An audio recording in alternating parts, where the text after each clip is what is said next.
এই মামলা আমি শুনানি করছি, তারিখ করছি। আমি 4 মাস পর্যন্ত বরিশাল বনি করে হওয়ালাম যে আমি তদবির করতে পারি না। এর একতর ভাড়া করছে, রাখার পর আমি ওই টের পাইয়া আমি আপিল করছি ডিস্ট্রিক্ট জজে। 88,000 টাকা জমা দিয়া আপিল করছি। আপিল আমার রবিবার আমি কাগজ পাবো, এই সময় আমার দেনা। এই ভবনটা কি আপনার না আপনার পৈতৃক সম্পত্তি? আমার পৈতৃক, আমার বাবার। ভবনটা তৈরি করেছে কে, আপনার বাবা না আপনি? আমি করছি। কত বছর আগে? 15 সনে করছি। কত শতক জমির উপর আপনার এই ভবনটি? 6.5। কয়টা ইউনিট? মোট হ্যাঁ। মোট হইলে 12টা ইউনিট। কত তলা বিশিষ্ট? এটা 5 তলা বিশিষ্ট, একটা 3 তলা কমপ্লিট, 4 তলা 5 তলা বাকি। আপনি এই ভবনে কতদিন যাবত বসবাস করেন? আমি এখানে একাই সময় হচ্ছে।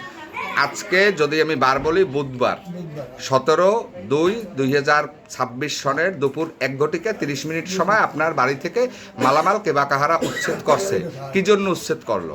উচ্ছেদ করছে, আমি মামলা উচ্ছেদ করছে, মামলা হেরাই করছে। কিসের মামলা?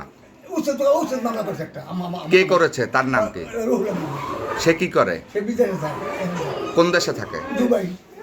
তো দুবাই থাকে, সে আপনার কাগজ কিভাবে পেল, মামলা করলো? আমি জানি না।